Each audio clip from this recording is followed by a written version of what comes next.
My grandma and I ended up in the back of a cop car. And this is when I realized that I have no idea what I'm doing. And this is a really bad situation. And I'm gonna need a massive amount of help immediately. So let me start from the beginning of how this even happened. So I was a caregiver for my grandmother for 6 years, completely full-time. Like I didn't have any other full-time job, completely full-time. And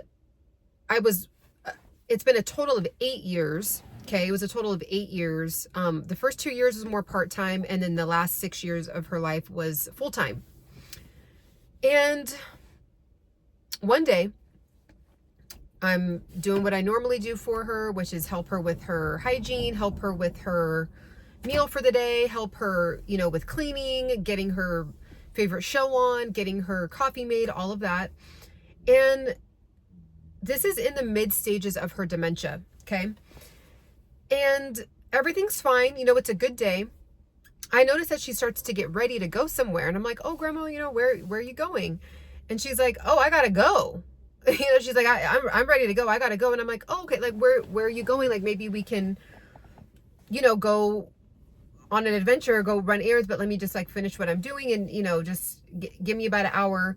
And she's like, I'm leaving. And I'm like, going back and forth with her. Cause at the time I just did not have a good education and,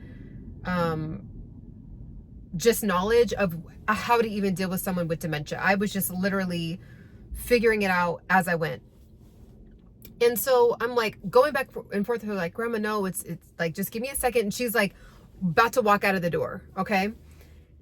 My grandmother, I'm 5'7". My grandmother used to be 5'11". Okay. When she was alive, 5'11". So tall woman. I'm 5'7". She's 5'11". Okay. And this is when she's in her mid stages. So she was able to fully walk. She was still strong. Like, she just, was having issues with her cognitive abilities. And I'm like, grandma, hold on. Like I go to the front door and try to block the front door. And so she backs off and she goes and acts like she's going back to her room. So I go in the kitchen. This like makes me laugh, but I go in the kitchen. She bolted for the door. Like I'm like, grandma, you know how to run? She bolted for the door. I'm like, oh my gosh. So she's now out of the apartment, and we have neighbors. There's, people around, and, trying to keep a low profile. There's people walking by with their family, their dog and all that. And I'm just trying to be like, grandma, come on, let's go back in the house. She's like, nope. And I'm like, okay.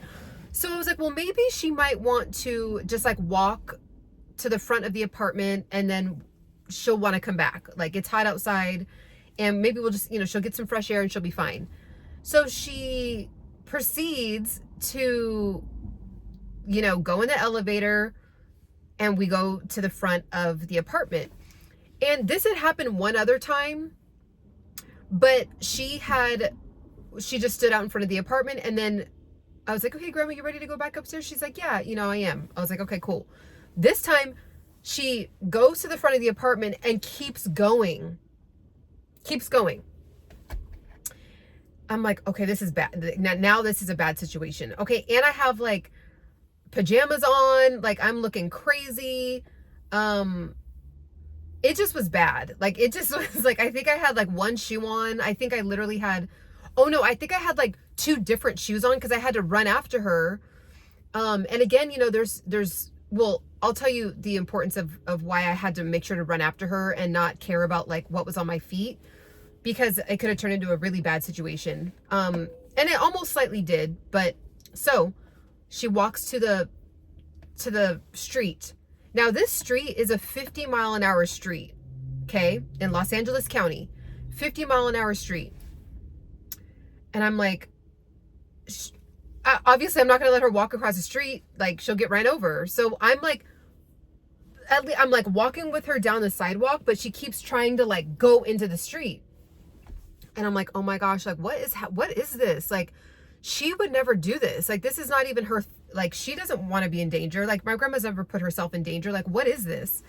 So we're walking and about a fourth of a mile in, she just is trying to really bolt to go across the street. And there is cars going 55 miles an hour, you know, just zoo. And so now I'm like physically trying to hold her, and then she's like pushing me, and she also has like her keys in her hand. And so like she like accidentally scratched me with the key, and then I think she got like scratched, like, and it was just bad. And I'm like, oh my gosh. So the police pull up on us, and they're like, is everything okay? And I'm like, no, it's not. I'm like, I'm actually happy that you're here. Like, I need you to help me with my grandmother. She has dementia. And my grandmother tells the guy, the police officer, she goes, she pushed me. And I'm like, oh my God, am I going to go to jail? Right? Like, if I'm trying to get my grandmother out of the street. I don't know if they're going to take me in for elderly abuse or like what is happening, but like, how did this day go so south so quickly? So they're like, well, you know, he was like, ma'am, you know, we're going to need you guys to like get, you know, we're going to go ahead. But I think he could kind of tell. And I was like, sir, yes, I was pushing her out of the street because my grandmother has dementia and she's trying to walk across the street. And so I think he could, like, thank God, I think the police officer was intuitive enough to see like, okay, yeah, even though this woman visually looks like she's fine, I can tell there's something cognitively going on. So he was like, well, I'm going to, you know, need to ask both of you guys to get in the back of the cop car. And I'm like, are we getting taken down mind you, I have literally pajamas on, like no makeup, 2 different shoes, like no cell phone. The door is unlocked to the apartment. Like, it's just bad. So I'm like, I hope, you know, we don't get stuff stolen out of the apartment while I'm like running after her down the street. Like, we live in a, you know, it's a nice area, but still, I mean, it's just, you know, you don't want to leave your doors unlocked. So I'm like worried about all this stuff. I can't even call my mom. She's at work. And so I'm like, I'm going to get in so much trouble. You know, my mom is going to be like, you were in the, like, you know, I leave you with your grandma and then you guys end up in the back of a cop car. Like, I'm just like, all these things are going through my mind. So we end up in the back of the cop car, and he was like, okay, ma'am, you know, where do you live? And it was also a police woman as well. So he's like, you know, where do you live? And I'm like, just like right down there, like, you know. So he's like, okay, well, we'll walk you over there. And, you know, and then she's like, I don't want to be next to her, and like all this stuff.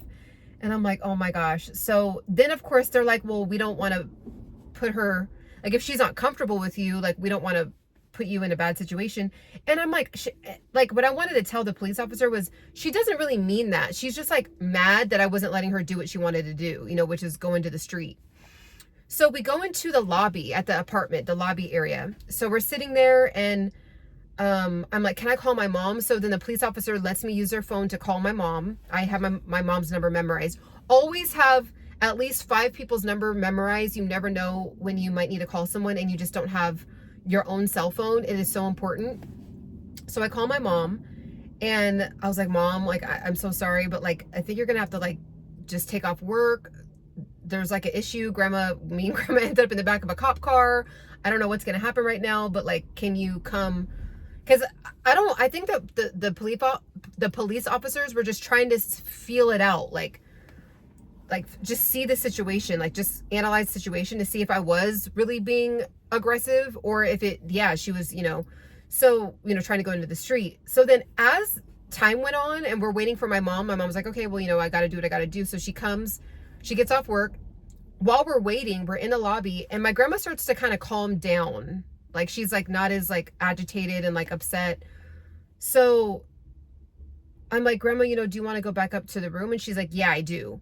So then I was like, okay, you know, so then we go up to we're going in the elevator, go back up to the police officers are with us. And I'm like, you know, I don't want the police officers, like, I'm happy they saved the situation, but I also don't want them like all up in our business. Like, you know, at the end of the day, I didn't call the police officers, but what ended up happening is a police officer told me that somebody driving by saw me and her struggling with each other. So they called the police. So thank God that person is an angel. Thank God.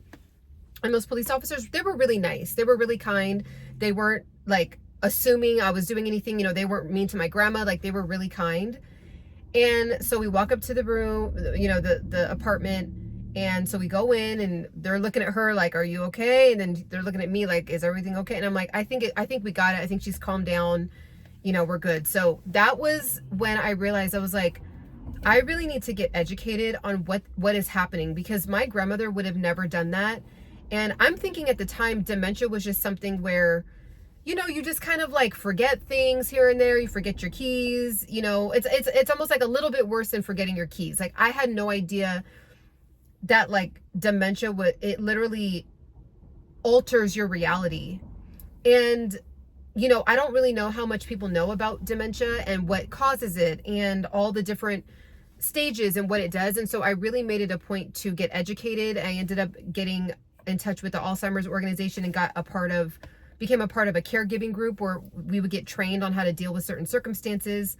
I actually signed on to that a little late. I was just doing my own research. And then when my grandmother was in her late stages, I ended up being a part of that group. But unfortunately for me, I got signed up with that group just a little bit too late, because my grandmother already had severely was just declining so quickly by the time she was in her late stages, that the stuff I was learning was excellent information if I had learned it earlier. So the reason why I'm starting this channel is to literally be of service to all of mankind if you are dealing with someone with dementia, and just to let you know that A, you are supported, B, there is tons of resources out there, and C, you are not going crazy as a caregiver. There really is something cognitively going on.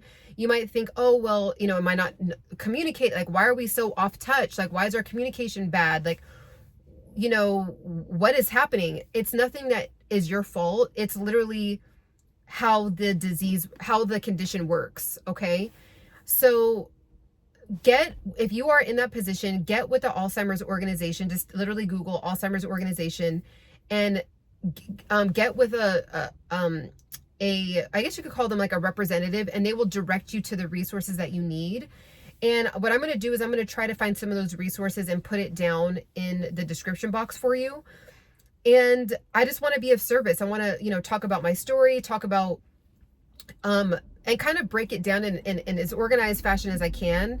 Because these videos are going to be really natural and really authentic and just me speaking from my heart. But I will try my best to be clear and concise.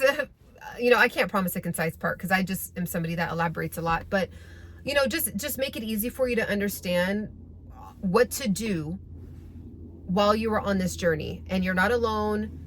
There's nothing you did wrong. There's nothing your loved one did wrong. It's just there's a different level of knowledge that you're just going to need to acquire to navigate this caregiving journey with your loved one that has dementia. Okay. So that was my story. Don't let it get that far, you know, for you. Take action now, get educated. You will have so much more peace the more educated you get. And like, I can't tell you how much it helped me just starting to post online, because I do have an Instagram. I'll also link it down in the description of my journey. And it just helped knowing that I wasn't alone. So that's what happened. Make sure to subscribe, make sure to like, and catch me on the next one. Bye.